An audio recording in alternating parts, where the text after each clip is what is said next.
With the permissions of the organizers, uh, we begin the third day. So, on behalf of the entire team of I Can Care, IHBAS, and Gujarat University, I welcome each and every one of you to the third day of the International E-Conclave on Tobacco Cessation. Welcome our Chief Patron, Rotarian Kalyan Banerjee, our Patron, Professor MC Mishra, Chairperson, Professor Dr. Nimesh Desai, and our Co-Chairperson, Dr. Rakesh Rawal from Gujarat University. I also like to welcome the entire organizing committee who have made this particular event, which a month-long event, divided into four sessions to be a fruitful event. For tobacco effective implementation of tobacco cessation. I would also like to thank our supporters with whose help we could materialize this and make it a reality, make this event a reality. I would like to thank ISO, FHNO, Indian Chess Society, Delhi Psychiatry Society, CMHARTS, RAGAP, RSD Hospital, and IDS and Santosh University. I would also extend my gratitude to our pharma partners. We move ahead with the scientific session, so I hand over the dais to our Master of Ceremony, Dr. Nandita Divekar. Dr. Nandita Divekar is a consultant in anesthesia and critical care at Medway NHS Trust in UK, and she is the leader there for smoking cessation in her hospital. And she is very passionate about tobacco cessation, mostly smoking cessation, and has been pivotal in starting the stop before the OP clinics, and she has also been awarded for the CO award for the brilliance to study the Ottawa model. So I welcome Dr. Nandita Divekar to take this scientific session forward. Namaste and thank you very much. Good morning, good afternoon, and it's good morning. It's a very beautiful morning here in the UK. And thank you very much, Dr. Pawan Gupta, Dr. Reena, and Dr. Nimesh, sir, for allowing me to moderate this session. So now we go on to the next session, Innovative Intervention for CRO, Role of Oral Screening. And let me introduce our chairperson for this session, Dr. Rajeshwar Nath Charan, who is a professor of molecular biology, Department of Biochemistry, School of Life Sciences, Northeastern Hill University, Shillong. He is a Dean of School of Life Sciences, Director of Design Innovation Center, approximately 40 years of postdoctorate research experience, 37 years at NEHU and approximately 2 years at JNU, active ongoing research in the field of radiation and cancer biotechnology and molecular biology. Lots of publication, 115 books, and he holds one Indian patent and has filed for one more Indian patent under international PTC, serving as an associate director of handling of Journal of Radiation Research for over a decade. Welcome, Dr. Rajeshwar Nath. The stage is yours. Thank you very much, Dr. Nandita. It's wonderful to connect. Before I introduce my speaker, I must like to put on records my special appreciation of Dr. Desai and Dr. Pawan Gupta for inviting me to this. Dr. Desai is an old friend and dear friend, and he messaged me that I have to join. So this is the first time I joined this I Can Care forum. He just messaged me that you ought to come, and I said, you are the boss. You order, and I'm here. And so I'm very glad to join this August body on the third day of this beautiful session. Many compliments to Dr. Pawan Gupta. Now, I have pleasure to chair this fourth and the last session of today. Dr. Basanti Jigre is the speaker today, a very astute dentist. Has bachelor's and master's in dentistry, and she has been working in oral medicine and radiology at KLE UK Institute of Dental Sciences. She has co-authored 2 books at least, and she's also internationally certified life coach. Dr. Basanti Jigre, you welcome. 15 to 20 minutes is the time that is allotted by the organizers for this meeting. So Dr. Basanti Jigre. Thank you so much, Dr. Rajesh Sharan. I will begin my presentation without further delay. So, sharing my screen right now. And do you see a slideshow? Yes, absolutely. Okay, thank you so much. And at the outset, I would like to thank the organizers of the International E-Conclave on Tobacco Cessation. I'd like to also thank Dr. Reena for providing me this opportunity. And it's an honor for me to share this platform with so many eminent experts from different disciplines. And I also have a confession to make. I have never spoken for such a short time, so pardon me if I exceed by a few minutes, or if you may find that some information is missing in my presentation. And just to stay on time, I'm also putting my timer on. And so right now we're going to talk about role for oral screening. Greetings to you all from KLE Institute of Dental Sciences, Belgaum in Karnataka. It's a very beautiful city, and we have a really wonderful college and campus out here, which I feel you must all visit at least once. So my presentation is going to follow the following outline: tobacco usage and its forms, effects on body, which is already covered, so I won't be going to dwell much on that. Then effects on oral tissues, and about screening, and also recommendations. Well, we've seen the dangers of smoking, and a lot has been discussed about smoked tobacco usage. So let me give you some insight into smokeless tobacco usage in India. And according to WHO statistics, 81% of world smokeless tobacco users live in Southeast Asia region. And India also figures on the top of the list among the numbers in terms of usage. And although we found that a lot of people are trying to do a lot of things, it is still a little difficult. It seems to be a huge task to get people to quit usage of tobacco, whether it's in the smoked form or the smokeless form. It has been found that bans on advertising can reduce consumption. And there also we found that the figures are dismal concerning the number of people who have quit tobacco usage. And delayed diagnosis in terms of tobacco-induced oral changes have been attributed to socioeconomic status, then literacy, education, and is also found that delayed diagnosis of oral problems are more common in low and middle-income countries. And early diagnosis is also associated with patients who visit dentists. And coming to oral lesions, we find that oral cancer is predominantly common in the Indian subcontinent, and there's a high incidence because of delayed diagnosis. It is also associated with a low 5-year survival rate. So a lot has been discussed about tobacco. There's another thing that warrants interest and attention is usage of gutka or areca nut or betel nut, also known as supari and pan masala, in different parts of the country. Now this is something that has not been discussed adequately, I've seen so far. So this is something else also which has a great addiction potential and is greatly associated with malignant changes and also potentially malignant changes in the oral cavity. So out of all the smokeless tobacco users, 31% of them are smokeless tobacco users, and in that gutka users are also quite a high number, that is pan masala and supari. And to be honest, there was a brief period in my life and I was also hooked to supari because it had some really great flavoring agents, and also you can see the kind of effect it has on people when it is nicely flavored and packaged and also marketed. So for that reason we find that there is a great amount of usage, and highest usage is found among younger populations.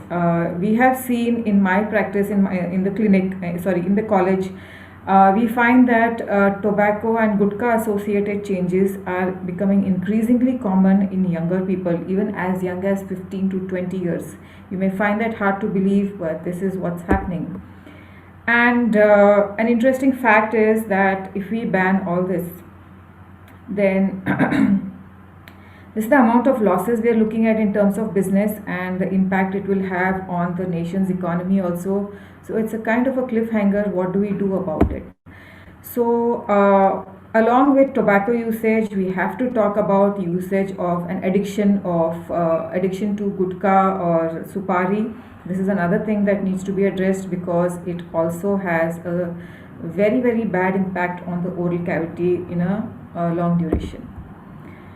So different forms of tobacco are well known to everyone, and areca nut also is available in many different forms, and it is packed and marketed in very attractive packaging, making it very interesting for a young buyer to go and get hooked onto. And effects of tobacco consumption on the body are well known. But then what about effects of tobacco and gutka consumption on the oral cavity? So before we go into that, the next question, who and where regarding to oral screening. So oral screening happens in dental colleges. Every patient who walks into a dental college has to go to the Department of Oral Medicine and Radiology, and that is where every patient gets a thorough oral exam, and this is where we also screen for through history and through examination effects, signs and symptoms of tobacco usage on their oral cavity, both the teeth as well as oral soft tissues. Then dental clinics also, dentists examine thoroughly in their clinics also and identify patients who are using tobacco, either the smoked form or smokeless form, and then are in a position to offer treatment. Then another thing that can be done through community dentistry or through a dental college as well, and along with government support, is door-to-door visits. If we are looking at mass oral screening, then door-to-door visits are a good way of screening the general population at large. Then we have found that a lot of factory workers have a high prevalence of tobacco usage. So on-site screening, we have done this as a part of a project in the past. I'll talk details about it later. Where we screened factory workers for potential for transformation to oral cancer. And awareness and screening camps by oral physicians and public health dentists are a good way for oral screening, large scale screening, and also to create awareness, to educate people from all different sections of the society, different age groups. So this is another way of achieving it. Then coming to mobile health. Now we spoke about technology, we spoke about apps, and this is one of the projects which I was a part of a few years ago, using a mobile health for remote diagnosis. And we conducted camps in many different areas where an algorithm was developed to determine the potential for development of a potentially malignant disorder or oral cancer in patients who have the habit of tobacco or supari usage. So it was a good study, and we found good results. And so the role of an oral medicine specialist was to do remote diagnosis and screening and recall of patients using the mobile app for further intervention in the terms of de-addiction counseling and as well as management of any oral mucosal changes. So when do you do oral screening is, well, first of all, whenever a medical professional finds that the patient is a user of tobacco, they can refer the patient to a dental college, to a dentist, so for further treatment. And also we also do counseling, and with this there is identification of lesions in early stages, leading to better treatment outcomes, better survival rates, and lower morbidity. Now, why is oral screening necessary? Oral screening is necessary because tobacco leaves a lot of signs, tobacco usage and supari usage leave a lot of signs behind, a lot of deleterious changes, harmful alterations in the oral mucosa. It affects the teeth in a way that it leaves, the staining of teeth, whether it is smoked or smokeless. Then periodontal status, that is the supporting tissues, the gums and the bone supporting the teeth, are also affected. There is gradual weakening of the support to teeth, leading to loosening of the teeth. Then there are also tobacco induced mucosal alterations, and also potentially malignant disorders that are seen in the oral cavity. If left untreated, these will many of these transform into oral cancer as well. So depending, here are a few pictures which some of you may already be aware of. So whether it is smoking or smokeless, you will find staining on teeth. Depending on the extent or depending on the frequency of usage, staining may vary from mild to really severe, complete coverage of the entire tooth surface. So this is staining of teeth. Then you'll also find that these patients have recession of their gums. So root surfaces get exposed. So these are all effects which are irreversible. Then in the mucosa, you find early changes or intermediate changes and even advanced changes. So early changes are reversible, leading to better outcomes, whereas as it progresses, as the habit continues unchecked, we find that the lesions might be advanced, leading to morbidity, or you might be able to intervene to limit the progression of the disease. So what are the different types of changes? Well, we saw early, intermediate and late stage, and some of them may be benign, they may be potentially malignant or even malignant. So early changes could be found in the palate or in any of the mucosal surfaces. And what are some of those lesions? Let's take a look at a few pictures. Then the advanced changes can be dysplastic or even carcinomatous changes. So we have white lesions, we have red lesions, and then we have mixed red and white. So generally the white lesions have better outcomes, but as they turn red and the red component increases, that means dysplasia is generally increasing, and that has a greater chance for malignant transformation, and those should raise red flags. This is why every patient who walks into a hospital with tobacco usage habit has to be referred to a dentist or to an oral physician, an oral medicine specialist, where they will screen these patients for potential changes and also advise treatment, and also perform de-addiction counseling for these patients. So this is smoker's palate. Smoker's palate in cigarette smokers is generally harmless, doesn't turn into a malignancy. But if the patient has a habit of reverse smoking, that is when you have to be concerned, because this has a greater chance of developing malignancy. Then white patches are commonly seen in patients who are smokers at the commissure. Okay, so this area is commonly affected in smokers. So this is something that should be treated. Then we have something known as a lichenoid reaction, which is induced by betel quid or tobacco or even supari, that is areca nut or betel nut. So this is a reversible condition. Once the patient quits the habit, it will disappear. But if it persists and the habit continues, then there are other carcinogens present in the quid which can lead to potentially malignant changes in the mucosa. Then we have other changes. This is leukodema here on the left. So this is an opalescent mucosal change which disappears on stretching. Then look at this picture here. This is called tobacco pouch keratosis. So patients have the habit of, rubbing a bit of tobacco on their palms and putting it in the buccal mucosa or even in the labial mucosa, and they leave it there for maybe hours together and then either spit it or swallow it. So these are all the changes that have to be screened. That's why oral screening is important. Now leukoplakia is a white patch. It can occur on the buccal mucosa, it can occur on the tongue, but if it occurs in the floor of the mouth, then the tendency to develop malignancy is greater here. This is another example of tobacco pouch keratosis here in the buccal mucosa. Then oral submucous fibrosis is a chronic condition which is caused by usage of supari, consumption of supari. This is not caused by tobacco, but it is the most important etiologic factor is use of supari, consumption of supari. Now the problem with oral submucous fibrosis is in the early stages, it is okay, patient is not aware of the problem, and if it continues unchecked, then it progressively leads to decrease in mouth opening and so many other problems.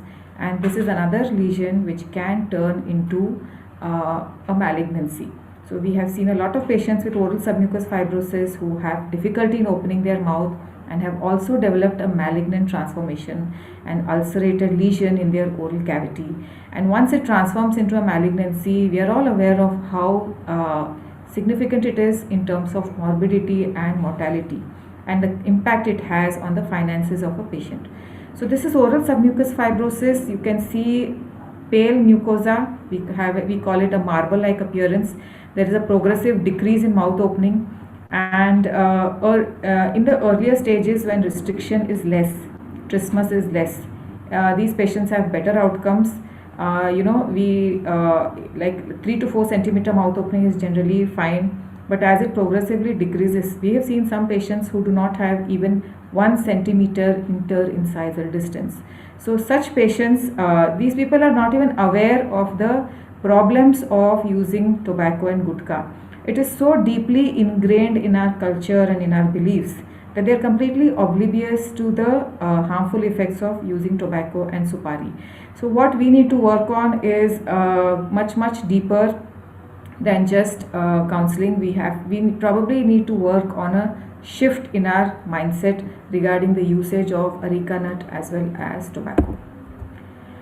Now, once again, reasons for delayed diagnosis, it's a repetition. So these are all the reasons for delayed diagnosis as to why patients are not diagnosed early, leading to poor treatment outcomes and morbidity and mortality.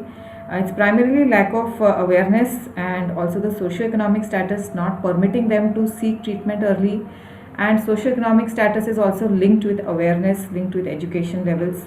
So all these together, this is multifactorial. So reason for delayed diagnosis is again multifactorial, and that's the reason we see more and more numbers of oral cancer and potentially malignant disorders. So these patients, now every smoker, every smokeless tobacco user does not visit a dental clinic or a college. So that's the reason a lot of patients go undiagnosed, undetected. That's another reason why we should work for or promote interprofessional collaboration, a multimodal approach for tackling this problem. So what is the role of dentist or an oral physician? So as an oral medicine and radiology specialist, we are also oral physicians. We conduct thorough examinations of oral cavity. We have chairside diagnostic procedures that are done. Then we also have de-addiction counseling by certified dentists. So there are certification programs for tobacco de-addiction counseling. Then medical management is also done by oral physicians and oral physiotherapy. So physiotherapeutic modalities are also used to tackle problems of restricted mouth opening. Then where restricted mouth opening is not present, medical management is done, and then diagnostic procedures also. So oral screening plays a very important role in early diagnosis and survival, because of which we will see that it will reduce mortality as well as morbidity and improve 5-year survival rate. Now, early diagnosis is also necessary for minimum intervention. The concept of minimum intervention is gaining traction now in dentistry in terms of minimum intervention dentistry and also minimum intervention oral medicine. And how is this achieved is by early diagnosis and by having point of care diagnostics and using mobile health application for screening and early diagnosis. Chairside diagnostics also plays an important role for early screening. We have a lot of lab-on-chip technologies that are being developed. So why I'm talking about lab-on-chip technologies here is once a patient enters into a de-addiction program, you can periodically monitor his commitment or her commitment to this by checking for salivary biomarkers to see whether they are actually following the de-addiction protocol or not. So one such thing is the OFNA-SET, which is a lab-on-chip technology where tobacco metabolites which are detectable in saliva can be used to monitor their commitment to de-addiction. So my recommendations for a multimodal approach would be oral examination screening by dentists or oral physicians, then using an interprofessional approach to de-addiction with medical dental professionals, then with psychotherapy using behavior modification and pharmacotherapy, and increase the awareness using different media platforms to enlighten the masses regarding ill effects of usage of tobacco, gutka, then also recommending regular dental checkups no matter how remote their location is, And also, Dr. JK, I just hate to interrupt, but it's about time, so maybe a minute or two you can sum up. Thank yes, you. of course. I am almost done. Thank you. Thank you for the update. Thank you for the alert. Sorry. So by increasing awareness, we are doing. That is one of the ways of using a multimodal approach, and also early diagnosis for minimum intervention and better outcomes. Then population-based screening with visual examination is another important aspect of multimodal approach. We need to have population-based screening to determine the prevalence of tobacco usage and also motivate these people to quit the habit of tobacco. And worksite screening where factory workers are concerned. So at KLE we have a tobacco and Gutka registry. We have a de-addiction specialist who also enrolls these patients into a de-addiction program. And like we saw in the previous presentations, it is we can't say we have a 100% success rate because it is very difficult for these patients to quit. Then we also do management of oral tobacco and areca nut induced problems, both medical as well as surgical by the surgeons. So in the end, I feel that awareness, accessibility to care, early diagnosis and intervention, and an interprofessional approach is important to tackle this problem. So with that, I come to an end of my presentation. Thank you all for the opportunity, and over to you, Dr. Sharon. Thank you very much. I think it was a very lucid presentation by Dr. Vasanti Jirge. In 20 minutes, I'm sorry that I had to interrupt, but I think you were just about time, and it was wonderful. I'm so happy that you talked about non-smoking tobacco, because that's where I have worked for almost 4 decades, and in the Northeast, which I perhaps you know already that it bears the biggest burden. I just want to add that almost 90% of women in this area use smokeless tobacco in various forms.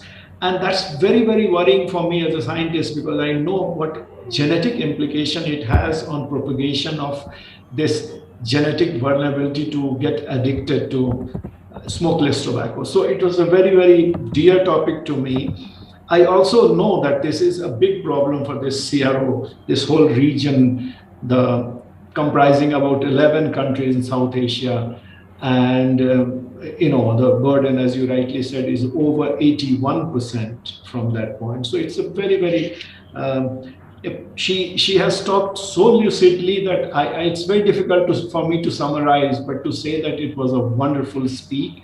Some points, of course, I know that a lab on chip technology is very, very important and it's going to help. But when I look at our country, India, where 80% people live in remote areas and villages where even primary health care is difficult, and that's where the burden of smokeless tobacco and smoking tobacco is biggest. And I think we ought to focus on early diagnosis. One of the points that you said that is very, very important, because I know that early diagnosis and oral malignancy, particularly because it's so easily accessible, that it can really deburden and stop. The curative kind of therapy is possible only there with a very high success rate, because late diagnosis means almost 80% chances of failure finally. Yes. So that's very, very important.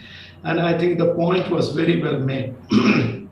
I just wanted to also that this very interesting data that we have lost due to ban on smokeless tobacco to government exchequer is very high, 15 to 20 billion rupees in 2013.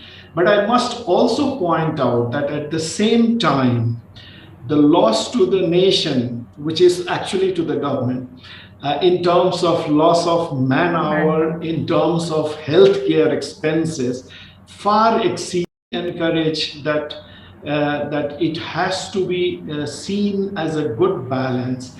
And in that, we have been doing some camps with the help of Center for Health Research and Education, from where Dr. Patwardhan was a speaker. And in our experience of early diagnosis and kind of using, and we are trying to develop some kind of artificial intelligence based remote help, where we can bring this tool for early diagnosis to the remotest of area and bring a bigger, because the load is enormous. So it's a very wonderful talk. I was very happy to be listening to it, and I hope we'll interact more to take it in the future. Thank you very much, Dr. Nandita. It's over to you. Thank you very much. It's a wonderful talk, especially interesting about the salivary cotinine test, which I think there's on the chat as well, and it got my attention very much. Just wanted to thank you for your wonderful talk and the wonderful pictures you showed for us as well, and Dr. Sharan as well for your sharing and giving us all the information. So with this, a wonderful thank you to all our speakers, Dr. Gupta, Dr. Vishal, Dr. Pooja, and Dr. Vasanti, and to all the chair people, Dr. Patel, Dr. Shruti, Dr. Bhatia, and Dr. Sharan. Thank you very much for the wonderful, interesting session, lot of information. And I think Dr. Nimesh wanted to give us a small advice or some. No, thank you.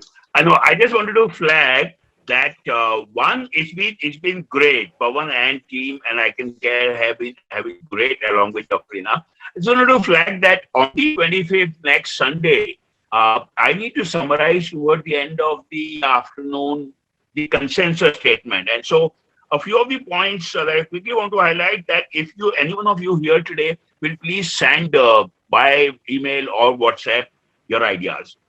One, of course, multimodal approach. Quit rates, what do we believe the quit rates to be? All harm reduction approaches.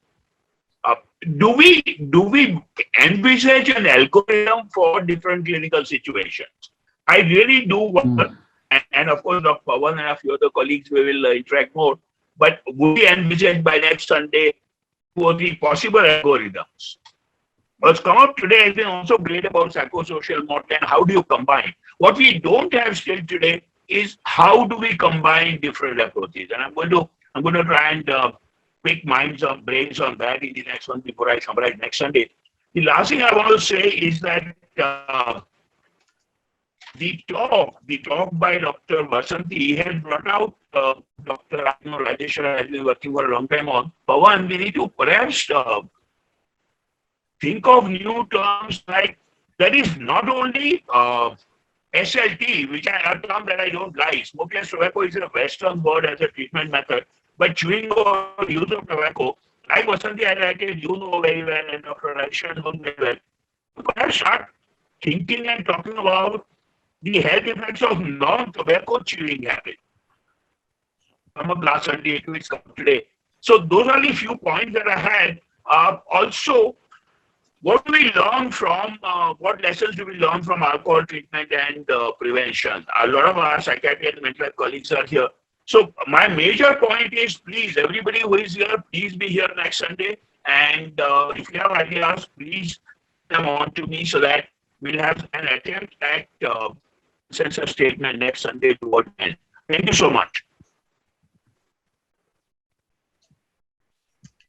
Thank you very much, Dr. Nimesh, for your brief talk. And we will be there next Sunday. I'm sure loads of people will be there as well.